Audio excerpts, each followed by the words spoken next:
Storms enter the Ozarks. The metro spared, but things got dicey to our west. A tornado touching down near Joplin. This video was captured a little after 1:30 this afternoon. Reports of damage have already started to roll in. Fortunately, though, most looks to be minor. Less than 2 hours later, we received reports of another tornado in Crawford County. This video was captured near the Lamar landfill. And the most accurate team of meteorologists in the Ozarks 8 years running calls that a Landspout tornado. Chief Meteorologist Jamie Warner is here to explain that in more detail. Jamie? Hi guys, yeah, a tornado is a tornado, but there are different varieties, and in this case it's what's called a landspout tornado. Again, you can see the video very clearly right there.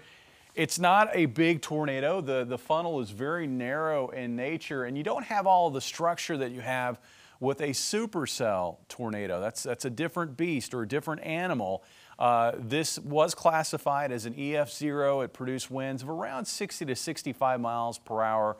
And it looks like there was a bit of shingle damage and also a window blown out with the tornado that was reported near Carl Junction earlier this afternoon. That's just to the northwest of Joplin. And again, a lot of funnel clouds reported with these heavy showers over southwest Missouri earlier today. The difference between supercell tornadoes and landspout tornadoes, really one of the big differences is, with the supercell, you have a rotating updraft, whereas with a landspout, the focus is really what's going on closer to the surface. And in today's case, we had winds out of the southeast at the surface, and then they became more southwesterly about a mile off the surface. So there was a lot of a low-level spin that was just sort of sitting there waiting to be tapped by these developing thunderstorms. And as those updrafts took off and kind of sucked some of that low-level spin into the updraft, it stretched it out and generated, again, what we call a landspout tornado. On radar right now, things have quieted down over toward I-49. We've got a wet evening underway here in the Springfield area, showers and maybe an isolated thunderstorm or two. The heaviest activity is actually